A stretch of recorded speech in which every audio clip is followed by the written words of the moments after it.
É um privilégio imenso voltar à minha igreja para participar do culto, para, sobretudo, entregar a mensagem que Deus tem para os nossos corações. Quero aproveitar para apresentar um pedido de oração. Não o fiz no momento chamado próprio, por circunstâncias pessoais, mas gostaria de pedir aos irmãos que orassem pela minha esposa. Ela já há mais de um ano está com um diagnóstico um tanto quanto preocupante, eu chamaria de um pré-diagnóstico, e uma patologia que me preocupa sobremaneira.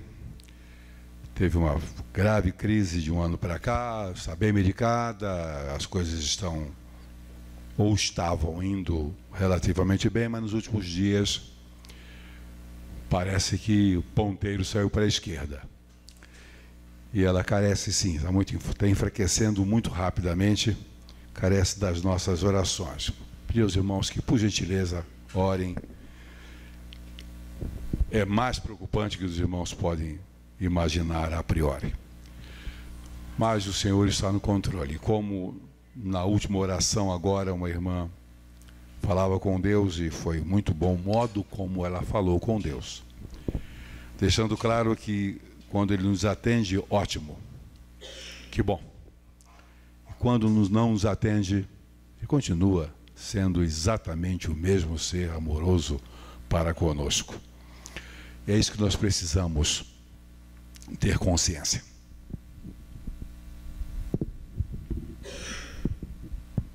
Descobrir o ponto de equilíbrio, pelo menos do ponto. Estou muito feliz em saber que no próximo dia 9 de junho estaremos sendo organizados oficial e completamente à condição de Igreja Batista Central de São João del Rei, mudando o nome inicial, nome provisório, com a devida alteração dos estatutos, evidentemente. E para mim é uma grande honra participar dessa organização como membro fundador da igreja, se não fundador de fato, mas fundador de direito, não é? Mas estarei me juntando aos irmãos. Quero dizer que estarei à disposição da igreja para o que for necessário, sabendo que a liderança desta igreja deve continuar do modo como vem sendo conduzida, porque é uma igreja para este tempo, para as necessidades de nosso momento, e é assim que tem que ser. Quero convidar a todos que se coloquem em pé para a leitura do texto bíblico em 1 Coríntios 11, 1 a 16, onde encontramos esta escritura. 1 Coríntios, capítulo 11, versículos 1 a 16. Costumeiramente, neste capítulo, nós lemos muito a partir do 17, quando de celebração da ceia. Não é sobre isto que vamos falar nesta ocasião. Sede meus imitadores, como também eu de Cristo.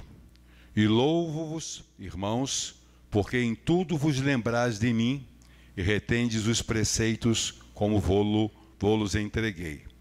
Mas quero que saibais que Cristo é a cabeça de todo homem, e o homem cabeça da mulher, e Deus a cabeça de Cristo. Todo homem que ora ou profetiza tendo a cabeça coberta, desonra a sua própria cabeça. Mas toda mulher que ora ou profetiza com a cabeça descoberta, desonra a sua própria cabeça, porque é como se estivesse rapada. Portanto, se a mulher não se cobre com véu, tosquice também. Mas se para a mulher é coisa indecente tosquiar-se ou rapar-se, que põe o véu. O homem, pois, não deve cobrir a cabeça, porque é a imagem e glória de Deus. Mas a mulher é a glória do homem. Porque o homem não provém da mulher, mas a mulher do homem. Porque também o homem não foi criado por causa da mulher, mas a mulher por causa do homem. Portanto, a mulher deve ter sobre a cabeça sinal de poderio por causa dos anjos. Todavia, nem o homem é sem a mulher, nem a mulher sem o homem no Senhor. Porque como a mulher provém do homem, assim também o homem provém da mulher, mas tudo vem de Deus. Julgai, pois, julgai entre vós mesmos, é decente que a mulher ore a Deus descoberta? Ou não vos ensina a mesma natureza que é desonra para o homem ter o cabelo crescido? Mas ter a mulher cabelo crescido lhe é honroso, porque o cabelo lhe foi dado em lugar de véu. Mas se alguém quiser ser contencioso, nós não temos tal costume, nem as igrejas de Deus. Que o Senhor aplique aos nossos corações a sua palavra. Oremos. Pai de amor, continuamos na tua presença agradecidos pelo privilégio deste culto, deste louvor, da esperança, da alegria, dos sentimentos que invadem nossos corações, sentimentos de prazer, sentimentos, ó Deus, de louvor absoluto. Agradecemos pela existência desta igreja, por cada vida aqui, e suplicamos que tu nos edifiques para a tua honra e para a tua glória. Sê conosco, inspira-nos, orienta-nos naquilo que vamos falar e no modo como vamos compreender e aprender, pois oramos no teu Filho amado Jesus Cristo. Amém. Podeis sentar. Queridos irmãos, li um texto meio enjoado, né? Um texto assim meio preocupante. Os irmãos podem dizer, o que esse camarada vai falar aqui? Estamos lascados. Pois bem, desculpe a minha gíria, mas eu sou meio carioca. Eu não sou carioca, eu sou fluminense, embora seja botafoguense. Pois bem, que aliás ganhou ontem. Nem sei se o nosso inimigo de sangue perdeu ou ganhou hoje, mas de qualquer maneira deixa para lá. Mas a verdade é que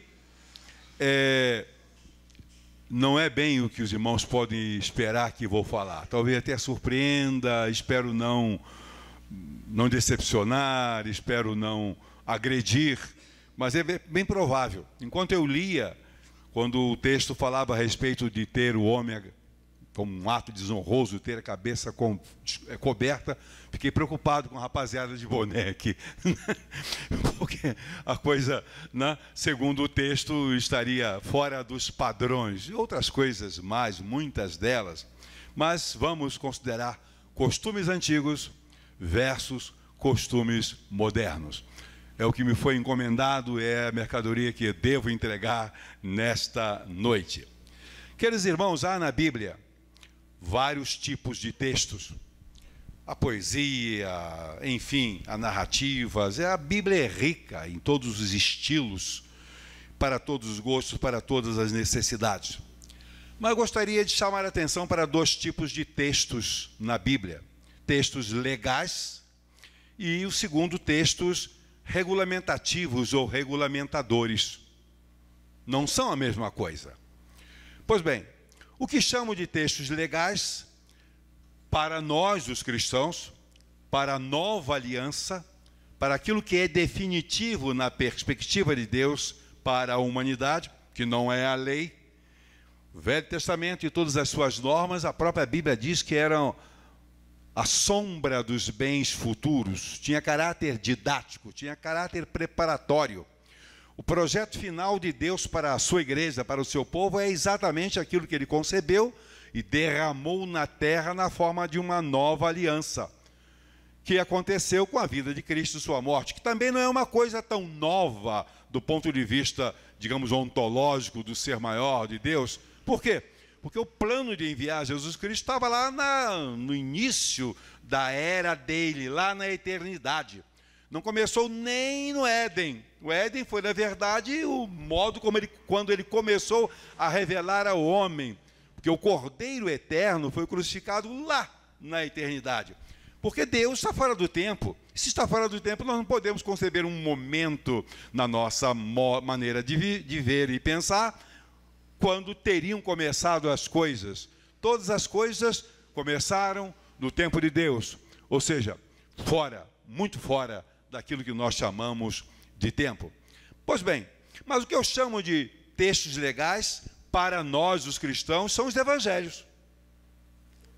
Podemos nos fundamentar quantas vezes o fazemos em textos do Velho Testamento, desde que eles não conflitem com o Novo Testamento. A nossa constituição, a constituição do cristianismo, são os evangelhos. Também não são as epístolas, não. As epístolas, os textos a que me refiro e o texto que nós lemos são, na verdade, textos regulamentadores. Eles pretendem regulamentar.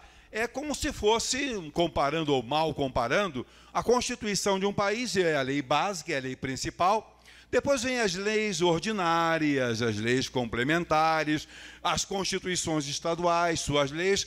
Nenhuma dessas constituições estaduais e suas leis nenhuma delas pode conflitar em coisa alguma com a Constituição Federal, com pena de ser declarada inconstitucional e por isso não ter valor algum.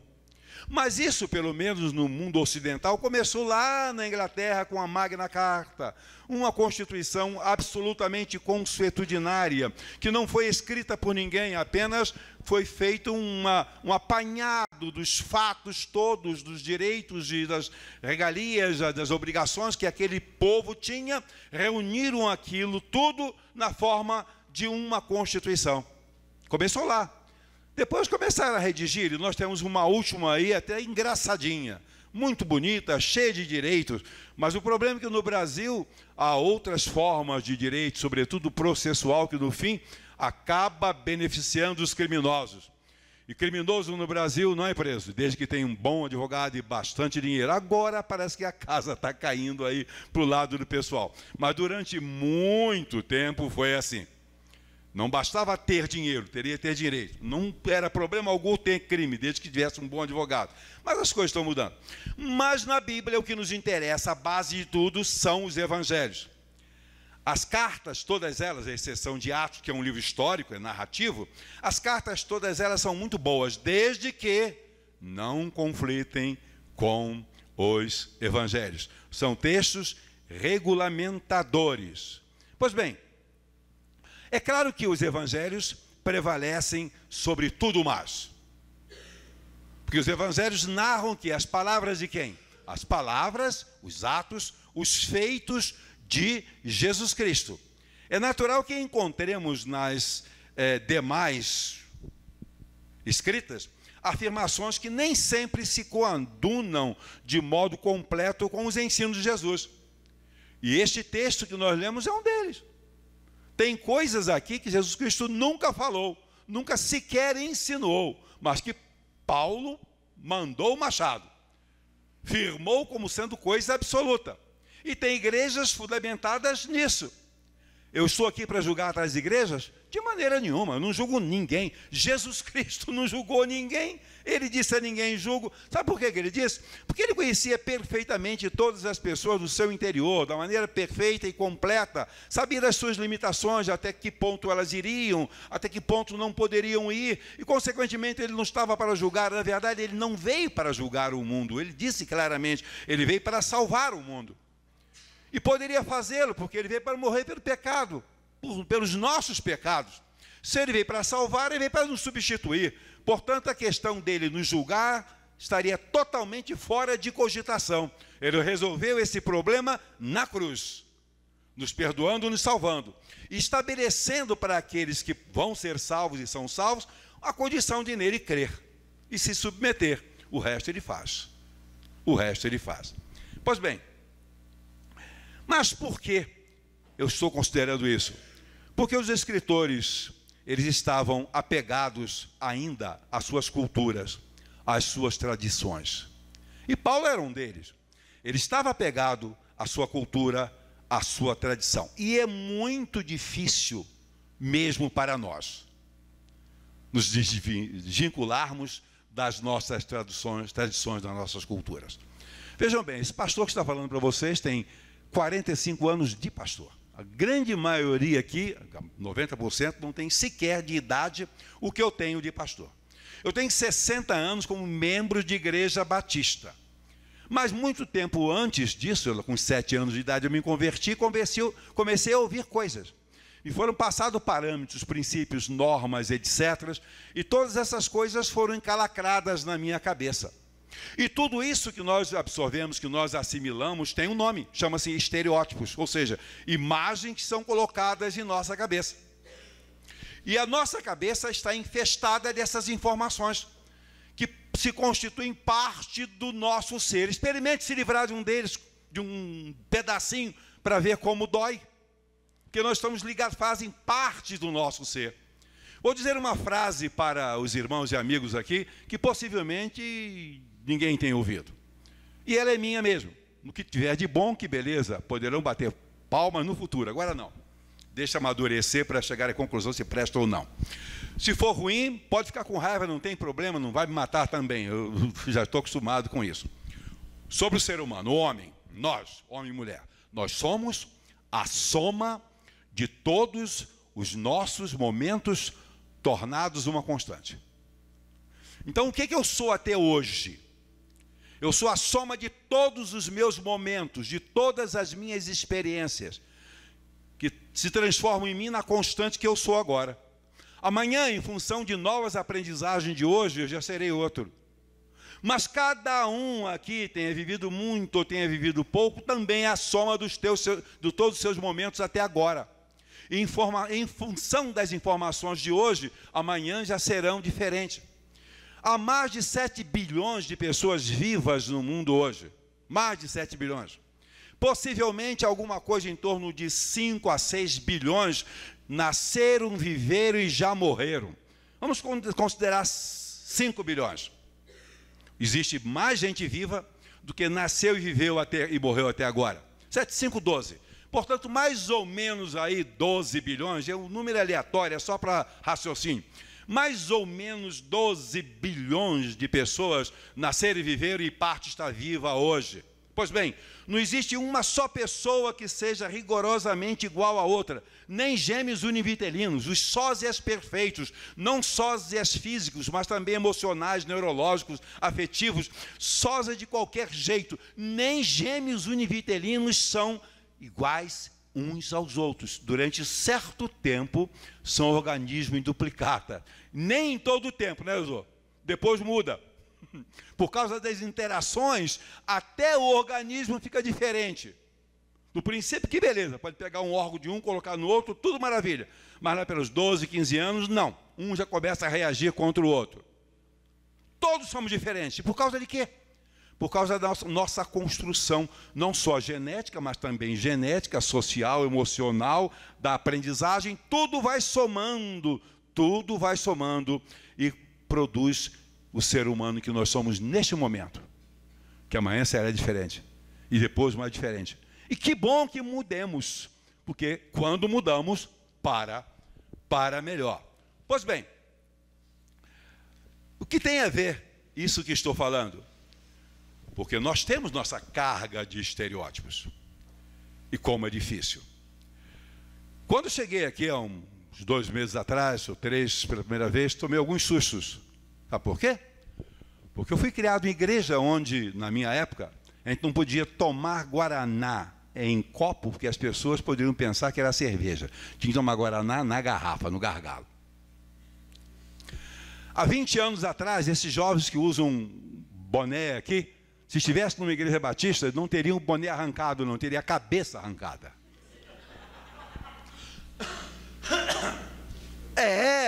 Isso por um diácono qualquer que chegaria com uma foice, jogar sua cabeça longe em nome de Jesus. Iria. Eu mesmo, na década de 80, dando aula no colégio estadual lá em Itaperuna, entrou um aluno com um brinco. Eu mandei ele arrancar o brinco ou ele sairia da sala. Ele tirou o brinco, porque não era doido. Eu estava errado. O que tem a ver o brinco com a capacidade de aprender dele naquele momento? Nada. Mas eu mandei ele tirar e eu estava certo de que estava fazendo o que deveria como um grande educador. Eu só era um educador grande.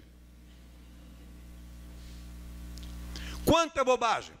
Quando eu assumi a segunda igreja batista de Itaperuna, pastorei lá durante 7 anos, tinha um órgão que semitonava eletrônico e um outro de pedal que não funcionava, é pior ainda. Ninguém admitia nada, até que um jovem fez um voto a Deus que se passasse num concurso determinado, daria um presente à igreja. Sabe o quê? Uma bateria. Eu digo, eu estou morto.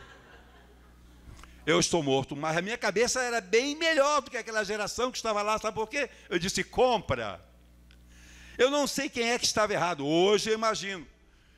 se era ele em fazer aquele voto da bateria ou se foi Jesus Cristo em permitir que ele passasse no concurso, porque eu acho que os dois não estavam muito certos da cabeça, não, porque ele passou. E o que ele fez? Deu a bateria. Eu digo, monta. Digo, pastor, mas vai dar uma confusão na igreja. Eu digo, tudo bem, vamos ver, vamos nessa. Domingo de manhã, quando o pessoal foi chegando, olhando para aquela bateria vermelha, que parece cor do diabo. Alguém já disse antigamente que as mulheres usando batom vermelho tinham a boca do diabo. Eu não sei se diabo usa batom ainda hoje. Estou preocupado olhando para você. Claro que ele não usa batom. Que tem a ver batom com boca do diabo. Aquela bateria vermelha. Eles foram chegando, todo mundo olhava para lá, para ele, para a bateria. Pela primeira vez não olharam para mim. Eu, bonitinho para danar, né? Todo mundo de olho na bateria. O que eles vão fazer? Quando eles se sentaram olhando para a bateria, eu expliquei que foi um voto, não citei o nome do rapaz, para ele não correr o risco de morrer também, já que eu estava correndo. E apareceu logo alguém que se interessava pela bateria, começou a bater ou solapar a bateria, de qualquer maneira ele acabou aprendendo. Eu já tinha comprado um violão imitation, que era um Giannino tipo Oveixo. Pois bem, um imitation.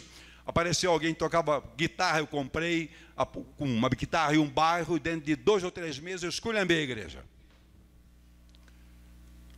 E o pessoal aceitou e mudou. E hoje é a maior igreja da região, com mais de 1.500 membros. E o pessoal mudou. Mas que dificuldade para arrancar da cabeça daquela gente. Ainda hoje a minha esposa é acusada por um diácono que não é membro daquela igreja mais, dela ter introduzido a calça comprida na igreja, e ela nunca foi àquela igreja de calça comprida, mas permitir que as minhas filhas fossem. Você que parece que fala que tem um ovo na boca, mas um ovo grande, né? Ovo de rinoceronte, né? Parece você que introduziu a calça comprida na igreja. Coitada da Zilda, não foi. Eu que deixei as minhas filhas irem. Vão sim, qual o problema? Eu uso, como é que vocês não usam? Bom, começou por aí e mudou tudo. É muito complicado por causa dessas coisas que estão encalacradas nas nossas cabeças.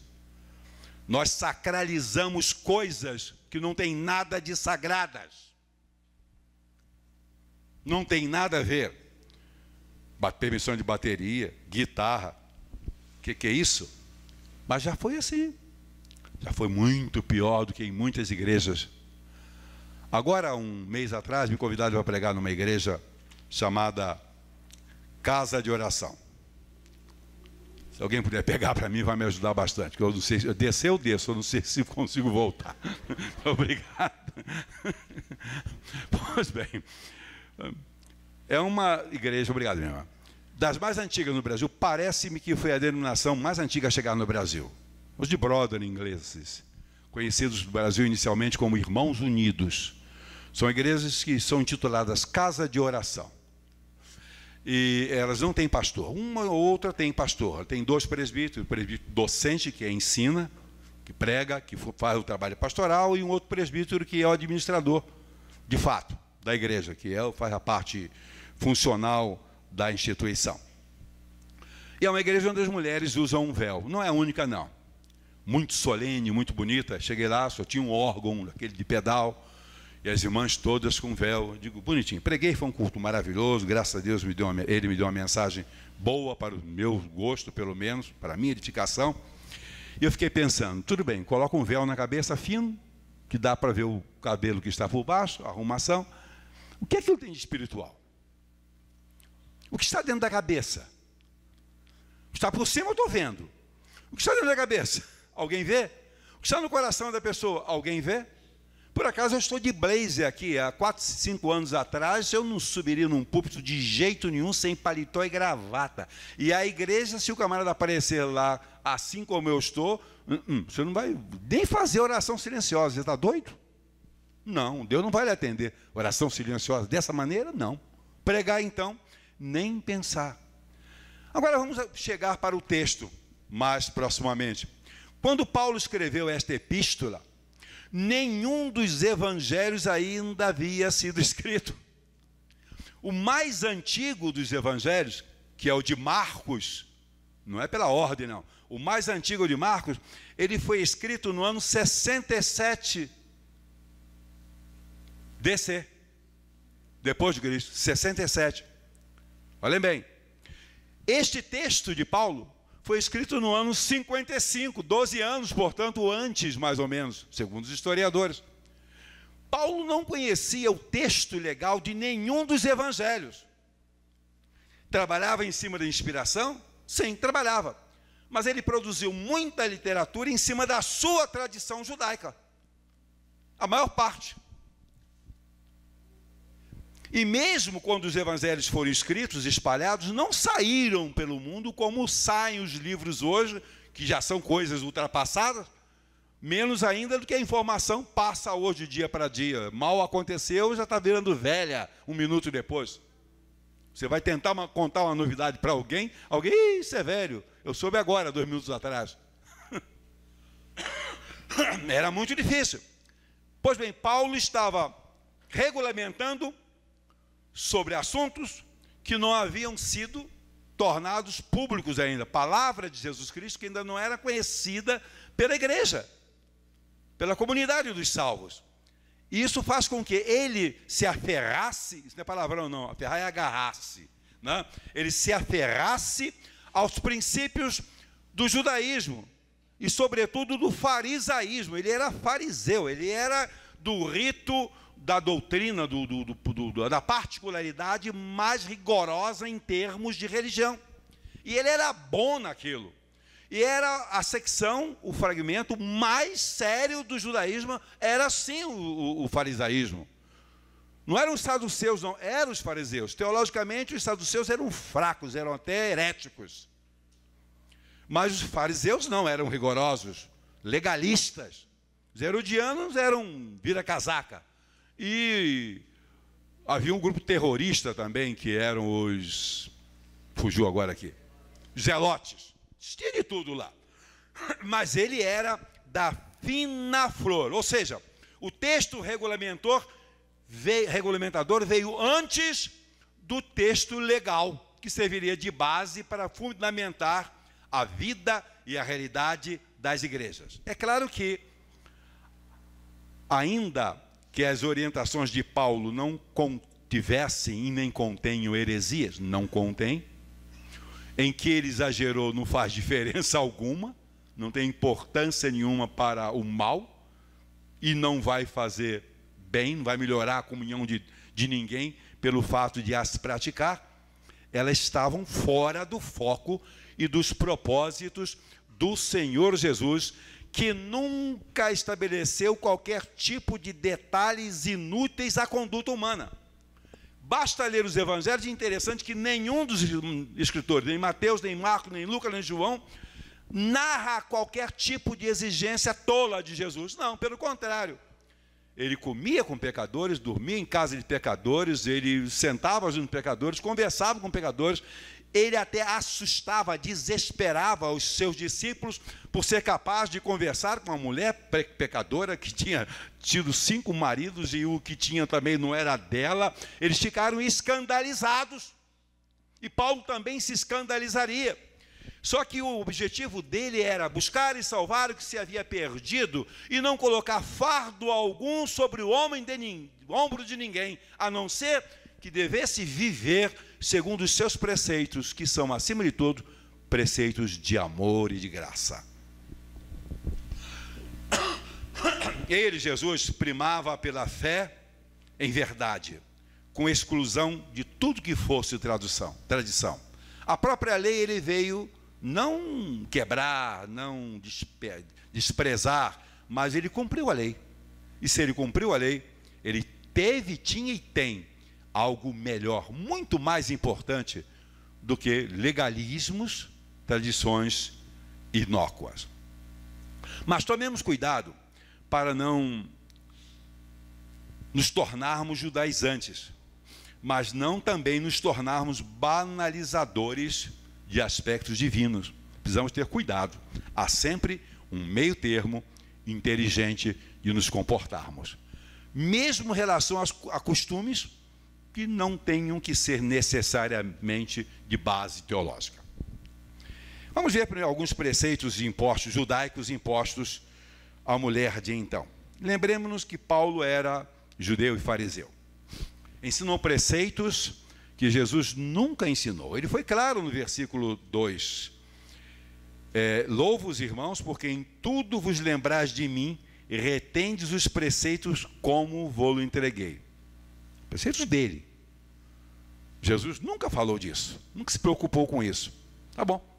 Mas é verdade que ele colocou a mulher em condição de inferioridade, que era exatamente a condição preconizada pela lei.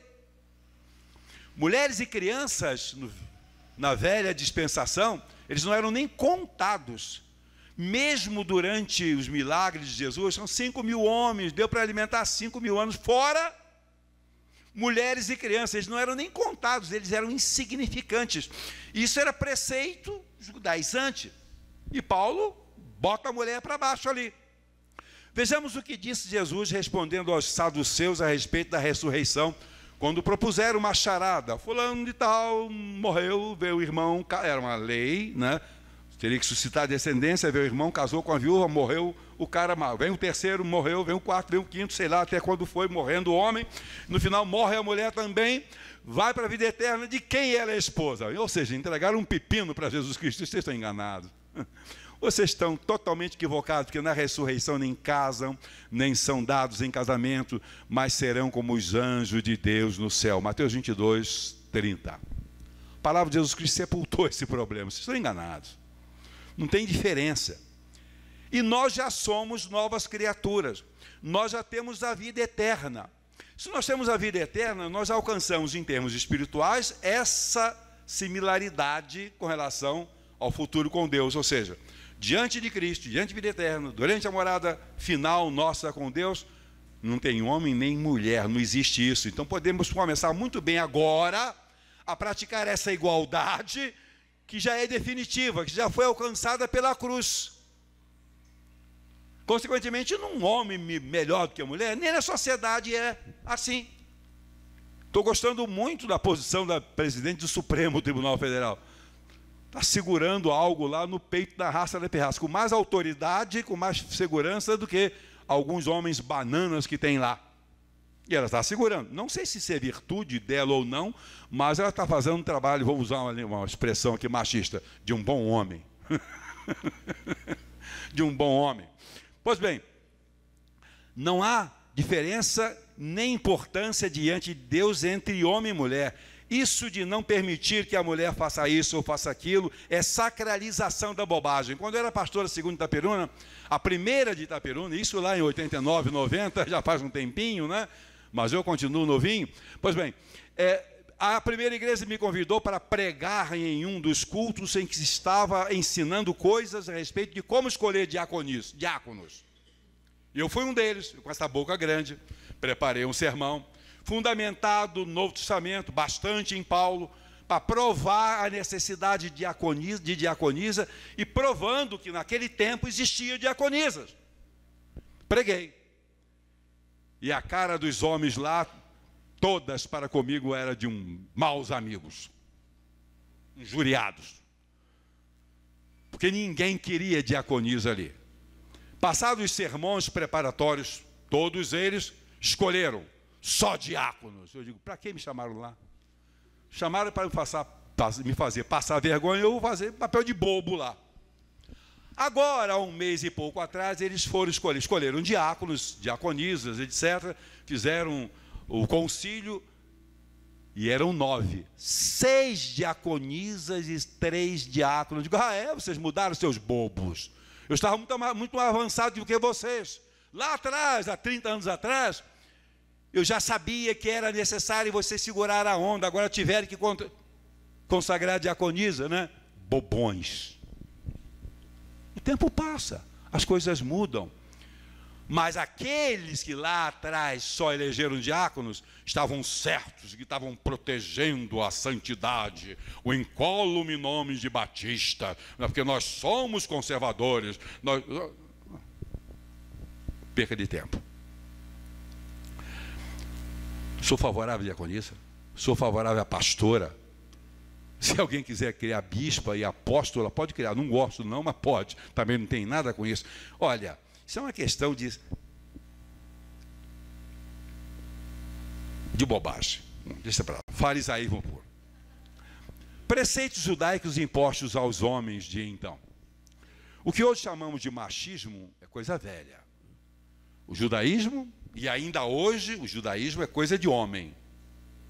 A mulher não tem igualdade. Política tem, militar tem, para apanhar na guerra e morrer, tudo bem, mas dentro da sociedade, o homem vale por 2 ou 3 pessoas. Mas também está presente no islamismo, que é uma corruptela do judaísmo. Quando se estuda o islamismo, a gente vê que foi uma tentativa de unificar as religiões, acabaram criando uma outra, contudo mais ou menos invertido do que era Israel, passou a ser Ismael, etc. É uma corruptela do judaísmo, diríamos assim. Que não tenha nenhum árabe aqui para me ouvir, né? Porque eu vou virar um alvo perfeito, desse tamanho, com essa largura de peito aqui em cima, eu sou alvo perfeito para um tiro. Nas empresas nós vemos também o machismo. Na política nós vemos também o machismo.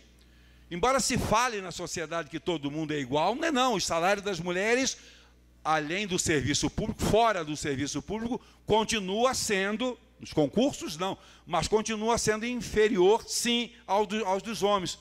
Eu estou errado? Não, é verdade. Ou seja, o homem continua ocupando um lugar de destaque. Não pondero quanto à questão de quem é ou não a cabeça. Eu sei que Deus é a cabeça de Jesus Cristo. Embora Jesus Cristo tenha dito claramente para os seus discípulos, quem vê a mim, vê o Pai, eu e o Pai somos a mesma pessoa, e nunca foram diferentes, contudo, ele obedeceu ao Pai e veio, na hora do aperto, orou ao Pai, se for possível, passa de mim esse cálice. A Bíblia não conta, mas o Pai diz assim, estou fora, segura a onda, garoto, você foi para isso. Não tem nada disso escrito na Bíblia, mas ele virou o rosto, na hora em que Jesus Cristo foi para a cruz, entregar o seu Espírito. Ele não mudou de ideia. Quem é que mandava ali?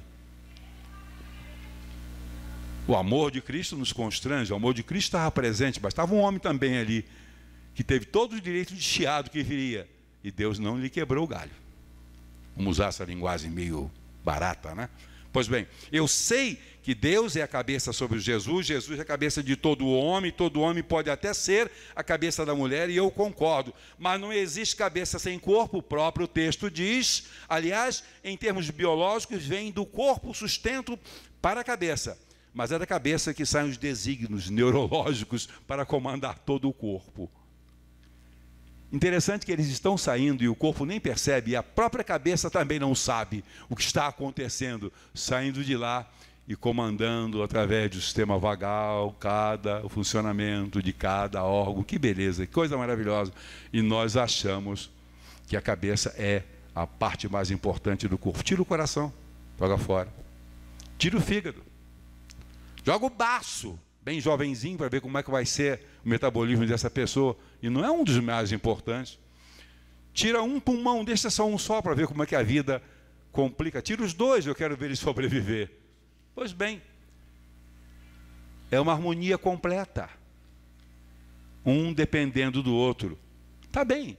Qual a vantagem de ser cabeça? A autoridade máxima sobre todo mundo, sobre a mulher? É. E quem é que paga as contas, seu bobo? Talvez seja você. Não existe cabeça sem corpo. Aliás, em termos biológicos, é isso que eu falei. Há uma interdependência. Paulo mesmo assevera no versículo 11. É quase uma contradição. Nem o homem é sem a mulher, nem a mulher é sem o homem no Senhor. Eu sei, é verdade, é isso mesmo. Mas os costumes antigos são perigosos, porque nós os sacralizamos, tornamos bandeira, apanágio de uma denominação às vezes, e tem quem siga, e tudo bem, vá pregando o evangelho e vai em frente. Agora dizer que essa coisa é importante, não é não. Não tem importância alguma. Mas Paulo continuava machista. Me parece até que ele tinha um problema sério em relação à mulher. E a gente sabe que ele tinha. Não cabe aqui considerá-lo. Isso é para um assunto posterior, se tivermos tempo e oportunidade e utilidade. Qual a vantagem do homem sobre a mulher? Lá no princípio, Deus puniu os dois. O homem, a mulher para ter filhos com dor, e o homem tem que trabalhar. As coisas mudaram bastante com a invenção da cesariana, diminuiu bastante o problema da mulher, e com o problema da mulher trabalhar, diminuiu muito o problema do homem, né? E hoje eu dirijo uma instituição com mais de 850 pessoas e eu tenho uma quantidade enorme de mulheres lá que sustentam seus maridos. Eu vim até conversando com o Lisado a respeito de uma funcionária muito querida de todo mundo, ela vai casar este ano. E eu sei que o noivo dela não gosta muito desse negócio de trabalho, né? Tem alguns que têm até alergia. Se você falar em trabalho, o cara tem um edema de glote, né?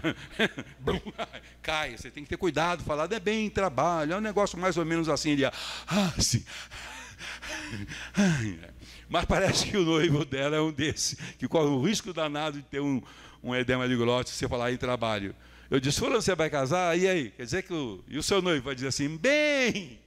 Eu vou casar e você ainda quer que eu trabalhe? Pois bem, é mais ou menos isso. Lá tem um monte de mulheres sustentando o marido. Pois é, mudaram um pouquinho a relação que Deus estabeleceu para o princípio.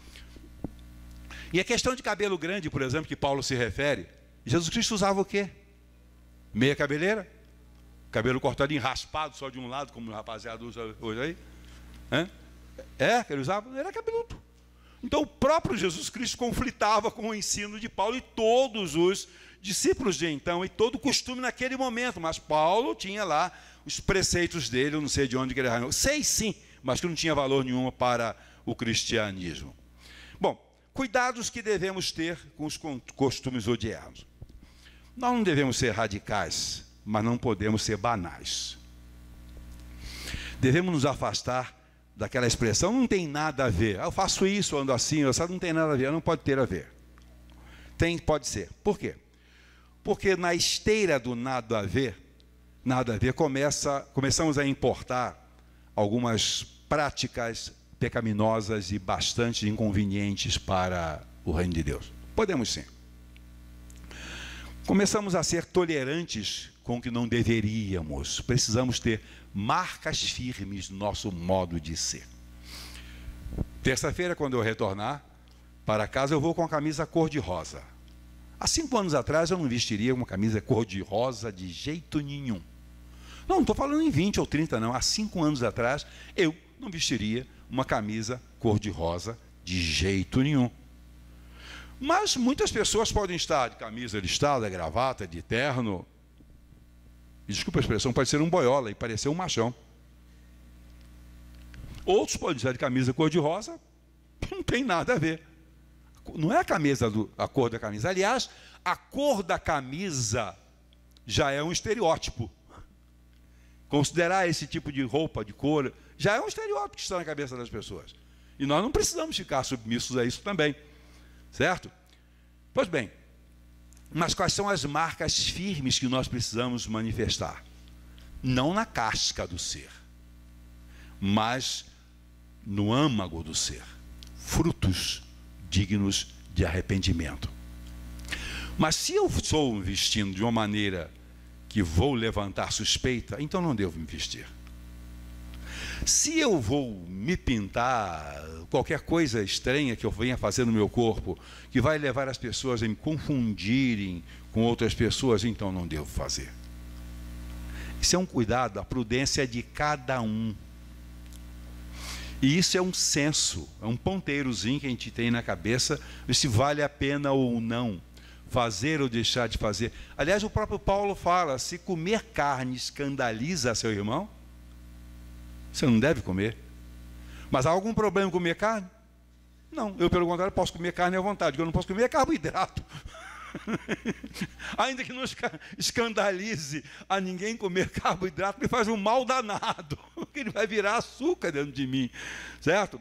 Mas eu posso comer carne. Graças a Deus não tem esse problema aqui. Nós não temos esse problema de comer carne. Mas existe, mas se comer carne vai escandalizar, não devo comer.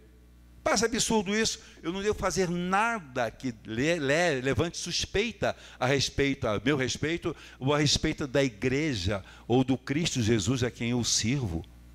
Então a ponderação cabe a cada um, em cada meio, porque os meios mudam. Quando a gente chega nesta igreja, é uma igreja contemporânea, a igreja da Orla lá em Niterói é contemporânea, diferente dos demais. Mas há igrejas, já crentes de denominações outras, que se entrarem aqui, vão sair absolutamente escandalizados. Mas isso é um problema deles, porque vocês estão trabalhando e pregando o evangelho para uma geração a qual vocês estão ligados, contextualizados. Tem que fazer a coisa do jeito de vocês, porque Deus é quem opera tudo em todos, no seu tempo, no seu lugar e do jeito dele. Não vou me vestir de maneira nenhuma como homossexual. Eu não vou, certo?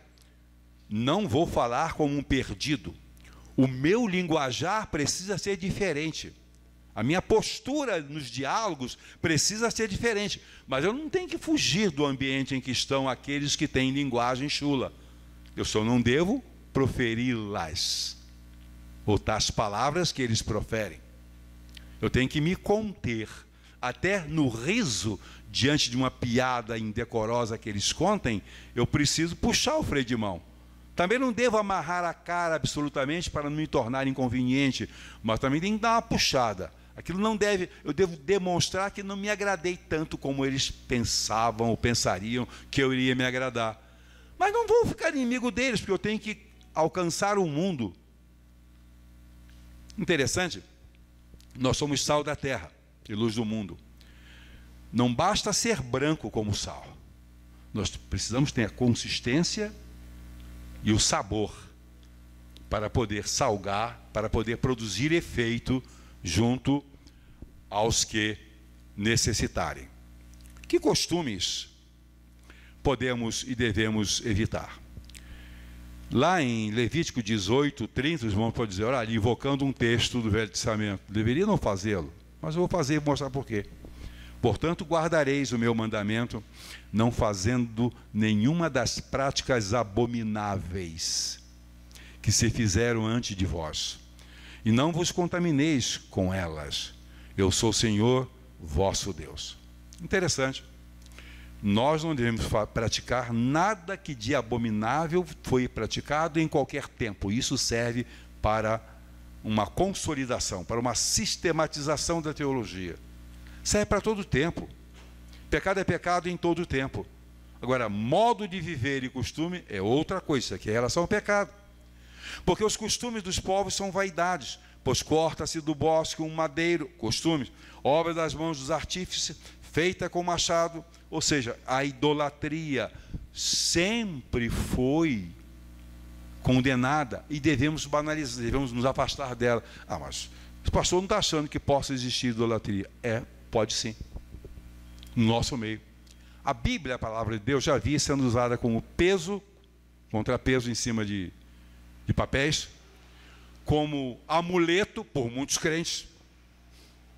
Alguns que põem a Bíblia embaixo do travesseiro para dormir, em cima da palavra de Deus, como fizesse algum efeito, né? Como qualquer outra função, inclusive leitura distraída. E quando eu pastoreei a primeira igreja batista de Belfort Roxo, eu descobri uma função da Bíblia que até então não tinha imaginado. Lá era muito comum naquela época aquelas saias que começavam na cintura e terminavam no umbigo. E tinha uma escadaria que dava acesso ao salão social, que era enorme. Um dia, domingo pela manhã, eu estava vendo as moças subindo e usando aquelas Bíblias bem grandes para aumentar o tamanho da saia. Subiam com aquela Bíblia lá, tapando o que estava faltando. Eu digo, beleza, eu não sabia dessa função também. Falei na igreja, num sermão, eles não gostaram. Eles gostavam de pouca coisa que eu fazia lá. E essa, positivamente, não foi agradável para eles. Mas eu disse, eu não sabia dessa função da Bíblia. Graças a Deus, tem mais essa, né? Pois bem, mas tem gente que idolatra a Bíblia. Um dia, dando aula de psicanálise, numa turma no Rio de Janeiro, e tinha lá algumas irmãs, gente de formação teológica, e eu citei alguma coisa a respeito do apóstolo Paulo, que há uma corrente que diz que o apóstolo Paulo era esquizofrênico. E não se assuste não, porque ele tem perfil de esquizofrenia, na melhor das hipóteses, de esquizoafetivo ou esquizotípico. E eu, quando citei isso, uma irmã em Cristo diz assim, mas eu adoro a Paulo. Eu digo, meu Deus do céu, que coisa horrorosa. Adorar a Paulo. Não se faz isso. Não. Você adora a Cristo, mas a Paulo não. Você pode até gostar muito, mas essa expressão essa linguagem coloquial, ainda que coloquial, ela é produzida pelo inconsciente, é produzida pela mente, ou seja, ela faz parte da expressão natural daquilo que o indivíduo realmente pensa, adora a Paulo, e talvez nem tanto a Jesus Cristo. Não vos enganeis, as más conversações corrompem os bons costumes. Se você está andando, falando, pensando, se conduzindo de alguma maneira estranha ao cristianismo, saia disso, faça diferente. Mas não fique preso a sacralizações dessa ou daquela denominação, porque tudo isso é tolice. A grande vantagem da Bíblia é que ela narra tudo que os seus servos de Deus pensaram, até os seus erros, suas fraquezas, seus pecados. Ela não esconde nada. Cabe a nós, como servos de Deus, cabe a nós atentarmos com fidelidade, com afinco às palavras de Jesus Cristo, palavras de amor, ensinos de paz, perdão, enfim, tudo de bom. Graças a Deus, porque se Ele nos fosse julgar por bobagem, se fosse para o inferno, por causa de boné, brinco, tatuagem, tipo de roupa, cor de camisa, etc, etc, sabe quem é que iria para o céu aqui? Nem eu.